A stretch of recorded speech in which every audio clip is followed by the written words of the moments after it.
The origin of consciousness is as mysterious and miraculous as the creation of the universe. However, we know by now that the universe itself expands and gives birth to new stars and galactic systems. The universe expresses itself to us as matter.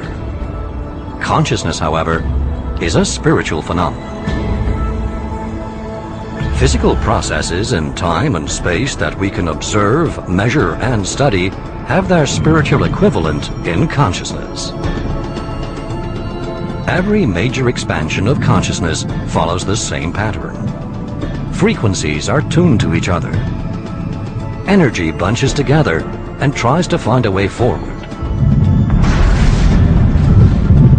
An explosion follows and causes waves, creating new space, just as in the physical universe. Billions of tiny particles of expanded consciousness find a place in the newly expanded space, like seeds finding fertile soil. Every particle has the same aim, to grow and fine-tune itself with the evolving space around it.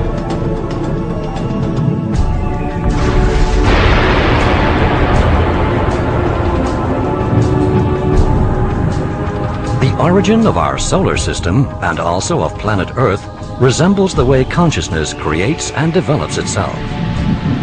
There are giant magnetic storms. Gravity and the tuning process bunch energy and mass.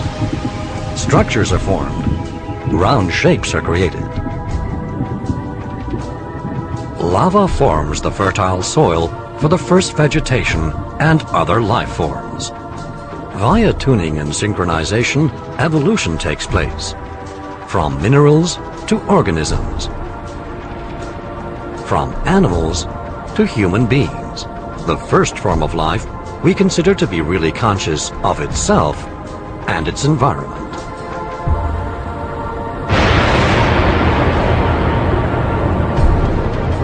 Our solar system mirrors our consciousness. You can compare the sun to the soul, and the space within the complete solar system as the spiritual structures around the soul. Numerous processes and events at the spiritual level parallel what happens in the physical universe. Physical experiences, thought processes, and actions lead to mankind's increasing complexity and ingenuity.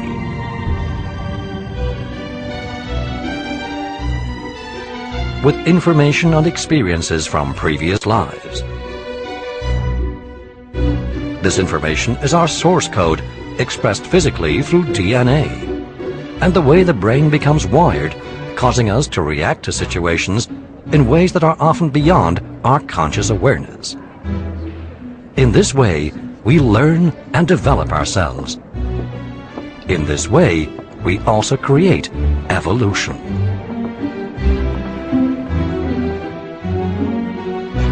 The purpose and meaning of life is to further refine consciousness.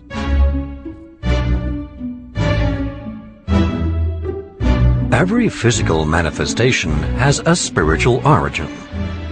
For mankind, this is our consciousness. Its core, our soul, is a particle of our Creator, the larger consciousness and source from which we came into existence. Our consciousness is a spiritual image of the solar system, and our soul is like the sun to that solar system. Our consciousness is immortal and infinite. Interaction between thoughts and consciousness creates structure in both our consciousness and our physical life. What is my vision of consciousness? First of all, it can't be seen. Broader, contextually, I think that consciousness is far more expansive than what we give it credit to. I don't think that the brain and the mind are necessarily synonymous. So the mind is not material. It's the operating system for the brain, which is material. And Therefore, we have to talk about the different dimensionalities of existence. The brain. It seems our brain doesn't decide how we act in life. That is the role of our consciousness. If we consider the brain, then we might get somewhere in terms of understanding what consciousness is. And we can turn to neurophysiologists who study the brain, which is a hard science. They are really cutting up brains and studying them also through scanners and studying the blood flow in the different regions and all the kind of things that they do to find out what's going on here, what's going on there. Oh, there's a bit. And they study all this and piece it together, and they come up with some answers. What you experience by your senses or by your body comes into your consciousness as well. So the brain is a receiver, receptor, and sender for your consciousness. And with this concept, all aspects of the death experience could be explained. Or when you compare it with the mobile telephone, where we are sitting here, and there will be more than 500,000 telephone calls as encoded as information in electromagnetic waves. I mean, you need an instrument to hear the voice, but the voice is not in your phone. I think one of the most shocking things I've ever heard about the brain is that only 5% of what's in here consists of brain cells. Most people think that the whole thing is brain cells. Probably everybody thinks that. But only 5% is actual brain cells, which are known as neurons, the nerve cells, you know. And the rest of it's connections. Fantastic, rich connections. No brain cell is more than 4 brain cells away from any other brain cell because of the amazing connectivity going on. It has an enormous range, like a piano keyboard, and the range that we human beings become accustomed to is like 2 or 3 notes right in the middle of the keyboard, whereas consciousness has these extremely high notes and these extremely low notes. Now, in certain states, we suddenly become aware of this much wider range of consciousness.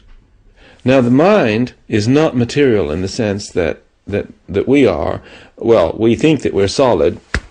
That sounds solid and it sort of feels hard, but in fact 99% of physical matter is empty space, as we've known for 100 years now. The whole issue of can the mind or the soul survive the body? Absolutely yes. There's no question. Once we understand that what the consciousness patterns are, you can upload them into other vessels, so to speak. I mean, the brain is simply a computer. It's a material nanoscale computer. It's a post-quantum computer. And the patterns of consciousness, the direct experience, can definitely be uploaded into another form, just like putting information on a tape, just like what we're doing this videotape here. In principle, there's no reason why that can't happen.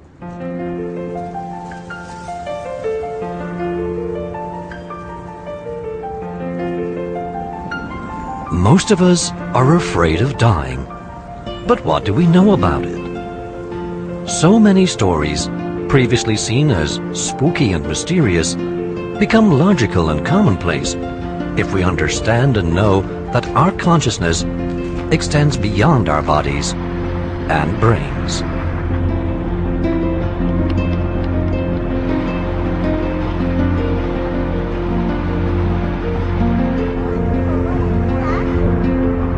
I believe that life after death comes before you die, I think, in your mind. And whatever your mind, the last thoughts or pictures in your mind, that's going to be your life after death, I think. I think we just die and we die. I think we just have one chance. I'm waiting to be together with my husband. I was married 66 years, and there has to be something that we can get back together. I lost a sister when I was 18, I guess I was. And pretty much the only thing that got me through dealing with that was thinking that I would see her again someday.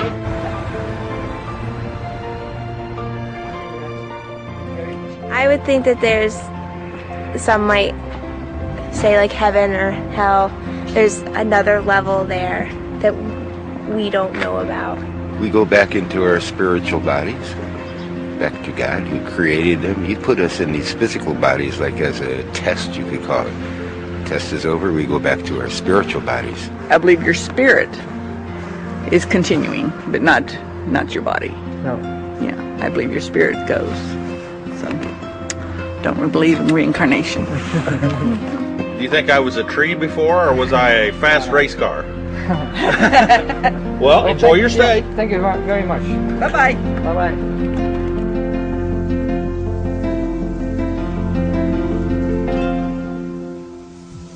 To consciousness, death is a happy event.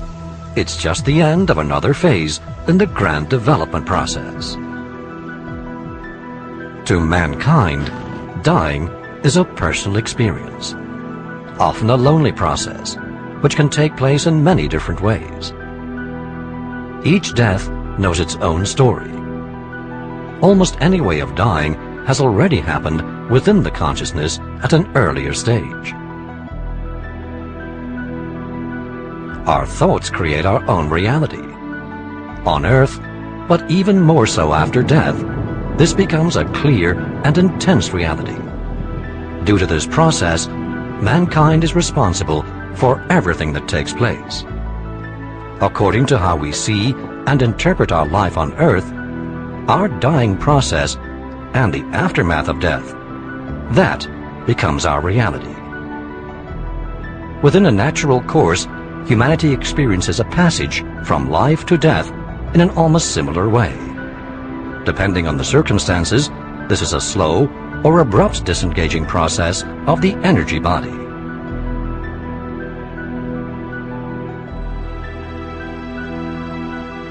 As the energy separates itself, people experience different states of consciousness and are often able to experience two worlds.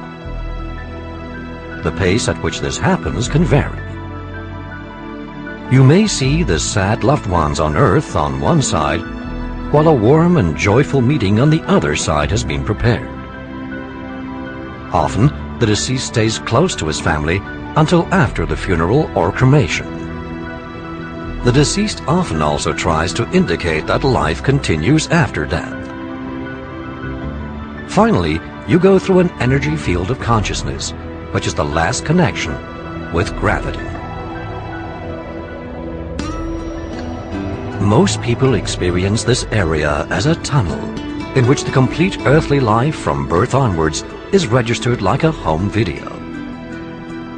Every event, every thought can be re-experienced, thereby creating insight into the life lived. At the end of the tunnel, the light of the soul shines, which reminds us for a moment of our origin and eternity. After this experience, we continue to the energetic state of consciousness in which the surroundings are once again created by our own thoughts.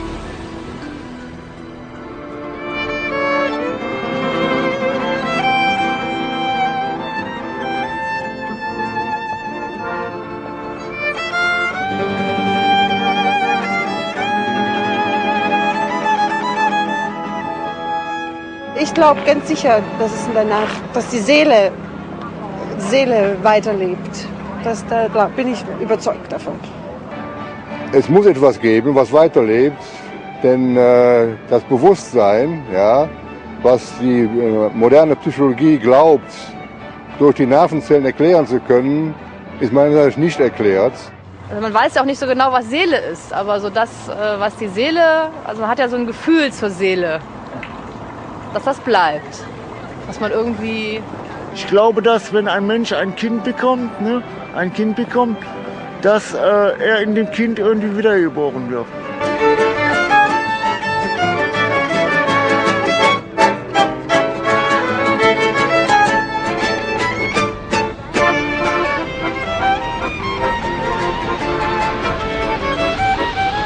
The domain we call the afterlife is an environment created by man himself. It looks the way we think. While mankind continues to develop within the earthly cycle, the afterlife is an immeasurable energy field in which the projection of our thoughts brings forth a reality. a kind of dream area, but tangibly real for the deceased person who is tuned into this field. The large diversity of human thoughts thereby creates many different realms. We create our own paradise, or hell.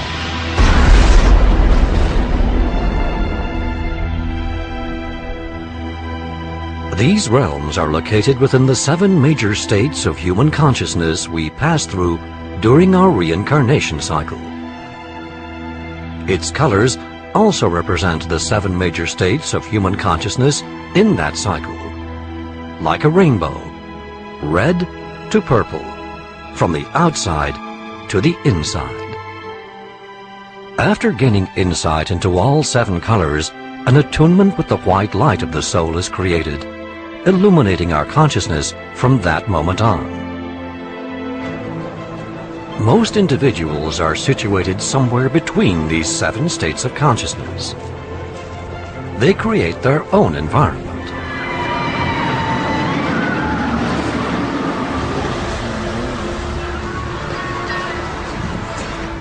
For them, their view becomes ever larger and more beautiful as they realize a purer and broader way of thinking. About 1/7 of people who die are, caused by a strong desire, still attached to physical aspects, causing their continuing presence on Earth. They do so in places where they mean and hope to participate in earthly experiences. Around 1/10 of individuals become stuck within a self-created thought situation. Sometimes this is the moment of their own traumatic death, a psychological process, in some cases similar to a state of shock. The experience keeps repeating itself over and over again, and again, and again. Only the awareness that one should change one's thoughts can resolve the situation, after which the normal dying process can be completed. Afterwards, the person may recall this state of being stuck as no more than a passing moment or an unpleasant dream. A small number of the deceased are not aware they have died. They experience a change, but in their own imagination, they still participate in daily life. At the moment, a dead friend of mine, who was a member of the Society for Psychical Research called Monty Keane, wants me to write a book about this. And he died 2 years ago, and he's asked me through his wife, who in turn was told by a medium, asked Colin if he'll write a book about me, and which, I should probably do. So, and this seems to me to be extremely interesting, because what Monty says, and I agree with you, this sounds so completely nutty that it's difficult to take seriously. Monty claims that there are a group of people in this sort of other world, which include Conan Doyle, who of course was a famous spiritualist, but also include people like Edison. Edison had very much wanted to create some kind of an electronic device with which one could communicate with the dead. Now, gradually, in fact, this is happening.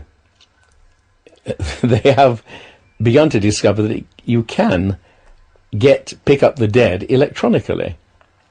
And the result occurred sort of in Hamburg in about 1990. They had a broadcast in which they actually talked electronically to the dead in the studio. Now, according to Monty, there is going to be a tremendous breakthrough in this particular field. And, we should, in other words, be able to communicate with the dead as easily as you can pick up the telephone and ring somebody in China. I would urge you to look at the Pam Reynolds case. There's an individual, a young woman, having brain surgery, totally instrumented. They stopped her heart, they stopped her breathing, and they stopped all cortical electrical activity in the brain. By every known standard medical definition, she had a death experience, not a near-death experience. And yet, she was able to describe what was going on in the room, seeing her body, conversations that took place, how the skull was physically opened and so they could get at the brain. Later went off and met deceased relatives. Now, you can correlate the information that took place in the operating room at a time when we know that she was clinically dead. Certainly is indicative of a consciousness that's much broader than the way we think of it. The question is, what kind of explanation could we find to understand why an NDE happens and about the content, so the cause and content of an NDE? The medical, physiological, psychological, pharmacological explanation was not true.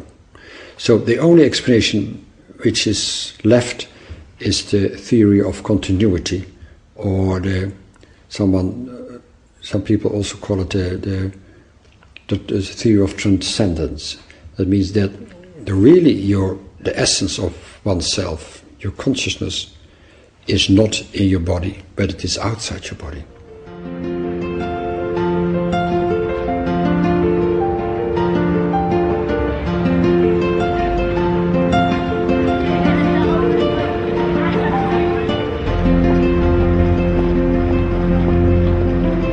I think the meaning of life is learning.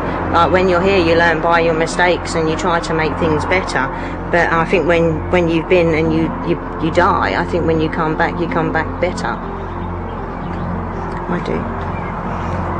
But I try my best and show him the right way of life. When you die, it's like you turn over a new leaf and start again. So I suppose then, yeah, there would be life after that. I don't think that the human mind can die wholly, because it's something so separate from the physical world. It seems to survive so many things, and yet, we find so many things beautiful, and so many things that people have left behind that they've created as a beauty. It seems to transcend things that are physical. Once you die, I think there is something after. I don't think death is the end. I do believe that there's something after that. And what is happening then, when you die, for instance?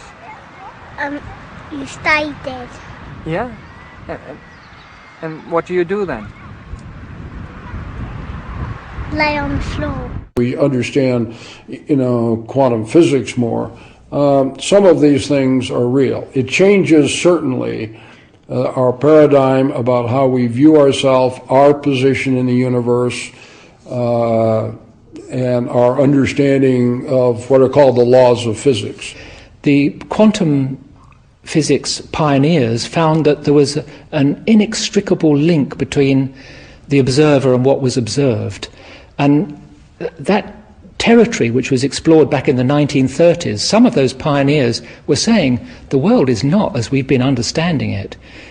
The consciousness of the observer is so important in what happens down at this subatomic level that we've been clearly missing out a hugely important factor in our descriptions of reality. In Einstein's general theory of relativity, which includes the gravitational field, compared to the special theory of relativity that does not have gravity in it, there are things you can do in the general theory which are not possible to do in the special theory. So this is the way, the nature of science, as a larger theory enables you to do more things. Things that are forbidden in the smaller theory are possible in the larger theory. Thomas Kuhn stressed that science does not progress via a linear accumulation of new knowledge, but instead undergoes periodic revolutions, the so-called paradigm shifts. Like a sudden explosion of knowledge, these can abruptly transform our world. When that happens, at some point somebody will come up, some new paradigm will just come out of nothing. I mean, it'll just come out as an act of creation in somebody's mind. And many paradigms come up that way and they're tested, but something new will come out that's finally really turns out to be very powerful, and more people group around that, and that becomes like the core of a new wave. That's the scientific revolution. Well, I think modern science, as we know it in the Western world, is materialistic, reductionistic-based science. That means we try to, in a way, to reduce reality to its essence. And that is the scientific revolution. Well, I think modern science, as we know it in the Western world, is materialistic, reductionistic-based science. That means we try to, in a way, to reduce reality to its essence. go into more and more details, but we don't see the whole anymore. By and large, science does not reward big questions. They will say they do, but the reality is that we reward people who make small advances in existing field. People who make big advances are, of course, ridiculed initially until the evidence becomes absolutely overwhelming that, oh, they were right in the first place. And then we say, well, of course we knew that.